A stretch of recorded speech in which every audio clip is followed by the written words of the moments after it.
Joining us now for World Brief and the review of some of the headlines of today's newspapers from around the world is Adefemi Akinsanya. Good morning. Good morning, Dr. Ruben. How are you doing? Morning, I'm good. How are you? How are you? Morning. Okay, let's get into it. Morning. Very serious face. I'm scared.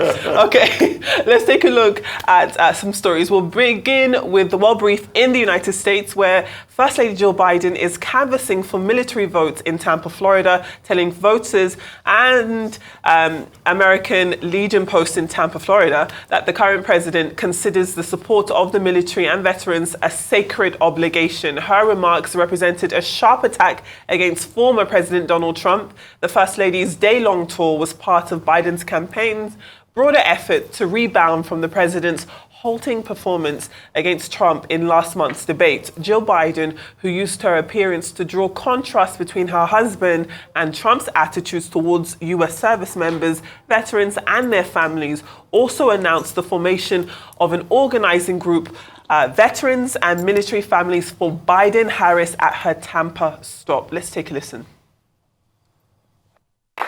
Anyone can tell you what they want to do, but Joe Biden can tell you what he's done.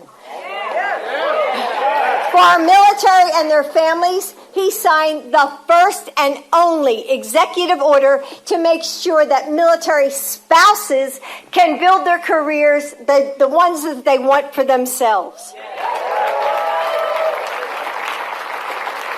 He's lowered the cost of child care and mental health services. He ended the war in Afghanistan because the sacrifice asked of our military families was too steep for too long. Then, for our veterans, he expanded access to IVF and maternity care. He signed the PACT Act to give veterans the benefits that they've earned. And he's working to end veteran suicide by expanding counseling programs and launching 988. Donald Trump know what any of that is about? He disparages those who sacrifice for our country. His own chief of staff said he called POWs and those who died in war losers and suckers. Said he didn't want to be seen with injured veterans because it didn't look good for him. It's disgraceful. But it's not surprising. Donald Trump wakes up every morning thinking about one person and one person only, himself. I want you to remember what it felt like on that morning after the 2016 election when we fell short. Remember that feeling about how you woke up and you said to yourself, "Oh my God, what just happened? We can't let that happen again." Well, meanwhile, US President Joe Biden is not being treated for Parkinson's disease and has not seen a neurologist outside of his annual physicals. That's according to the White House, which said that on Monday. This is after the New York Times reported that visitor logs showed a doctor specializing in the illness, that being Parkinson's disease, visited the White House at least 8 times from August through March of this year. March of 2024, that is. Now, concerns that Biden may be suffering from an undisclosed illness have risen since he stumbled, appeared frail, and losing his train of thought at times during that June 27th debate appearance against Republican Donald Trump. Let's take a listen to what Press Secretary Karine Jean-Pierre went through with a journalist right in front of her. Let's take a listen. Basic direct question. Wait. Hold on. Wait. 8 times, or at least once, in regards to the president specifically. Hold on a second. That's what you should be able to answer by this point. Wait, no. No, wait a minute. Ed, please. A little respect here, please. So, every year, around the president's physical examination, he sees a neurologist. That's 3 times, right? So I am telling you that he has seen a neurologist 3 times while he has been in this presidency. That's Here what at I'm the saying. White House or at Walter Reed? I'm telling you that he has seen them 3 times. That is what I'm sharing with you. All righty. Now, if we take a look at that back and forth between the White House press secretary, the journalist was adamant that, can you give us some clarity on why this specific specialist doctor has come 8 times from last summer to spring of this year? And we didn't hear it in that clip, but she does talk about how the White House is a base for a lot of medical treatment. Veterans come in there. She can't comment on those individual cases. But she also didn't dispel and say that there isn't something untoward going there. What do you all think about the back and forth? Do you think it's the business of the American people, of the world, to know if there is some sort of degenerative neurological issue the president is facing, or is this something that he should be able to keep private? At a time like this, I think the only thing that will dispel all of this is for Biden to be open to an independent examination by doctors chosen across the aisle to be able to independently assess his health and release a record to the American people. Honestly, what I saw in that debate looked like a degenerative disease. I'm not a doctor. Slurry speech, not getting his thought together, His next being appearance more after that, he was stronger. Just Oh, the day- yeah, did the you day hear about the later. next appearance? Tell me. The next interview he did, it was said that the White House wrote the questions and sent to the radio station in Minnesota. The radio chief confirmed it. So it was orchestrated. But how The- was his performance? The performance was very low speech too. I don't know. Please, Like, what do you know think? why, Femi? I have gone to watch Biden's performance 4 years ago, and I've watched his performance this year again. He has lost it. Biden is known to be a great debater. I have watched Biden's performance. In this recent time, I went back to watch Biden's debate with Rand Paul in 2012. When they were running against Romney and Rand Paul. I watched the debate in 2016, and I watched the debate this year. Honestly, he's lost. And now see why the Republicans are giving, the Democrats are giving those concerns. Honestly.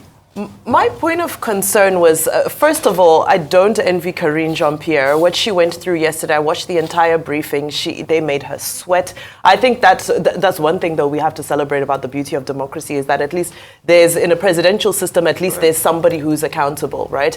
However, what stuck out to me was some revelations that were made after that about Kevin O'Connor. Because if you remember, when she was talking about the President Biden's physician yesterday, she kept saying that what Biden does are regular verbal check-ins, right?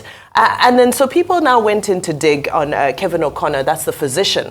And it turns out that Kevin O'Connor, who's the physician that President Joe Biden does regular verbal check-ins with, is actually a business associate of the family. Now, he's President Biden's brother's business partner. They did a business together concerning veterans affairs, I think in 2019. They went for a government contract together.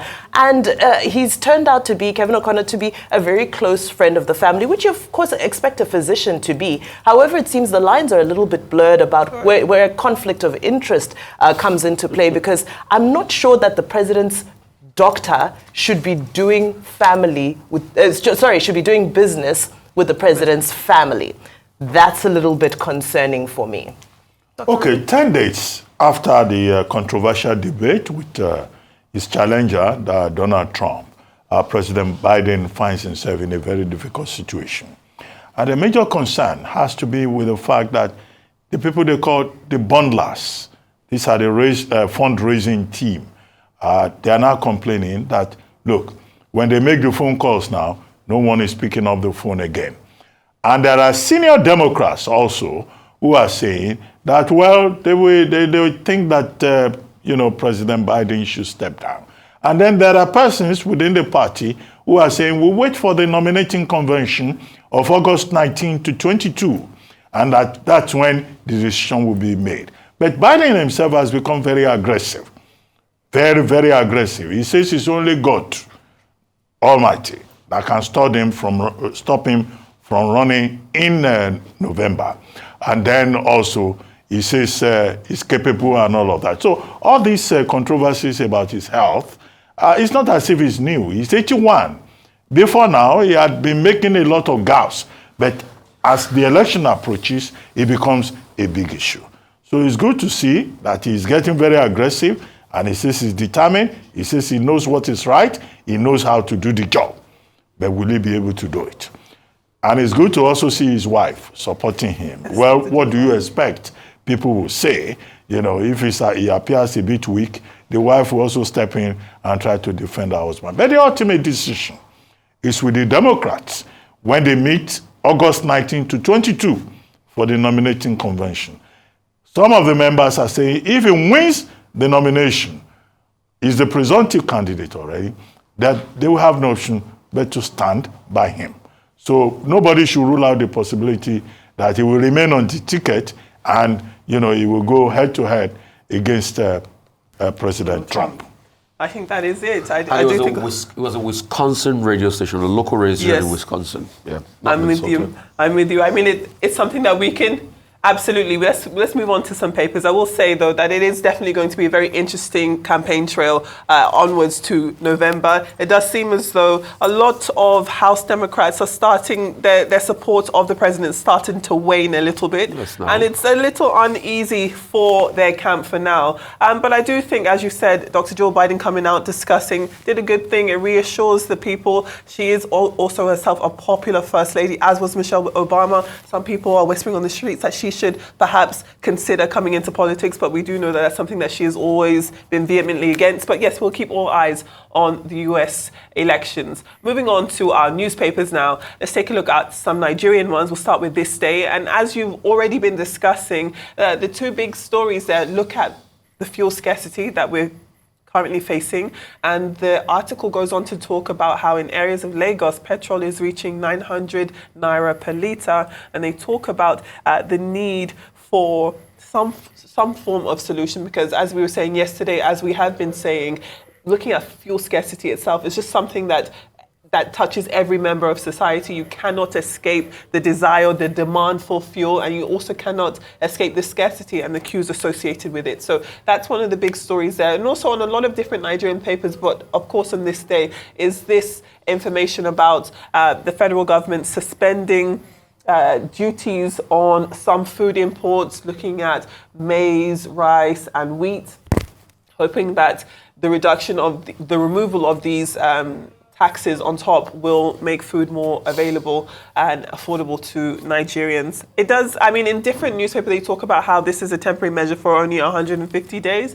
So it will be interesting to see what changes, if any, that makes. Moving on to The Guardian now, and they're taking a look at the budget deficit crisis here in Nigeria. They identify Nigeria's deficit as hitting 1 trillion naira in the past 9 months, and they break it down to different factions of the fiscal economy. So it's a great piece if you pick up a copy of The Guardian or look at it online. From The Guardian, let's take a look at the Daily Trust. The Daily Trust is looking at Nnamdi Kanu's imprisonment and how pressure is mounting on the federal government to release him after all of this time. And lastly, today is World Population Day, and you've got the New Telegraph dedicating a portion of its front cover to look at Nigeria's population and say that in terms of data, Nigeria's data does need to tighten, and perhaps there's an over-reliance on our current census data, which, according to this article, is around 18 years old. So those are the stories for Nigeria. What would you like to discuss, my dear friends? I'll just talk about the census data. I don't know why we've not done the census till date. Last time we did census was 2006 in this country. And it's quite sad that we've not followed up from there. Last year we were supposed to do it. Most of the money, some of the monies were being paid. President Buhari said he was going to push it forward. I don't think that was a good decision. But he said, since the new administration was coming in, I think we should do a census quickly. Femi, the sad part is, most people, what if I came here this morning and I said, welcome everybody, I don't have a name. You don't know me to be referring. How would you feel? And do you know there are many children in this country that are nameless, that are not recognized, that their births are not registered by the state in this country? And those are the challenges we're having. And that's why things like census is really important, also for inclusion, also to be able to do economic planning and all of that. Sure. And we've not had that in 20 years. It's supposed to be a 10-year cycle. We've just politicized the process every time. So please, at least we should start a census and get it, because that data is not fit for purpose any longer. That seems like it could be a logistical issue, but I mean, you can't avoid it forever, can you, Vimbai? Yeah, absolutely. Still hopping on census, and I believe I've discussed this before, the importance, or rather the significance of a census when it comes to policy decisions, economic decisions. Right now, for example, we've opened a window to import food. Who are we importing for? How many people are we feeding? Where are they located? How old are they? What do they like? What are their nutritional deficiencies based on their location in the country? All of those things are captured in a census. So it's, sometimes we reduce it to being a number, head count. But no, it's deeper than that. If you've been part of a census, unfortunately, there's a generation coming up who haven't been part of a census. You know the types of questions they ask. They ask very detailed questions. But I know we need to look at other stories. Dr. Ibu will come back to you just then. There is that, exactly too. And how old are they already? 16, 17, 18 years old. Let's take a look at the Daily Nation. The Daily Nation looks at 3 different Kenyan lawmakers, and they discuss their experiences being on the grounds of the National Assembly on the 25th of June as the finance bill was announced and as the protests began. So you've got these 3 profiles, and they discuss their experiences. One says that the protesters recognized him as being one of the quote-unquote good guys, and he was ushered to safety. The gentleman in the red hat, he discusses about how he, because of the significance of being easily identifiable because of his hat, he said that he was looking death in the face. And another MP discussed how she walked past a colleague who was sitting in a very vulnerable position. We appreciate the journalism. I think stories from all angles are always going to be appreciated. However, it is important to note that all of these people are still alive. Yes, they went through a harrowing experience, but they made it home to their own families. And there are many people who didn't make it home and have still made it home. There is that, exactly. Moving on to the Citizen of South Africa, they're looking at how poverty is saving Eskom. Eskom being the electricity provider in South Africa, and they talk about how the price of electricity has caused many people to not consider it, look at solar energy and the like. And then, of course, looking at different international headlines. We are running out of time, but please throw your lasting comments at us. I want to comment on census. Okay. I was told we're rushing for time, but I wanted to comment on that subject. The last time Nigeria had a census, population census, was 2006. There was an attempt in 2023 to organize another census by the, I think early 2023 by the Buhari administration. And we were told stories then that there will be digital census, that there will be a more modernistic census process, but it didn't happen. The Buhari administration ended up postponing it indefinitely. Now, what is census all about? It's just about data.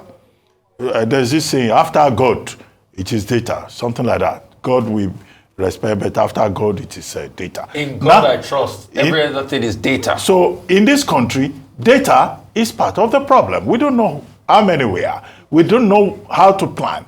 You cited the example of the planned food imports, right? If you don't know how many you are, you don't even know who's in Nigeria, you don't know who's from Republic of Benin, you don't know who is from Republic of Niger. So the sum of it is this, that the Tinubu administration should return to that census program that was postponed indefinitely. The 2023 census, if it had happened, would have been the 5th census in Nigeria since independence in 1960. Now, don't mind the fact that anytime we try to count ourselves, it's always a big problem. Issues of religion, issues of ethnicity, all of that will come up.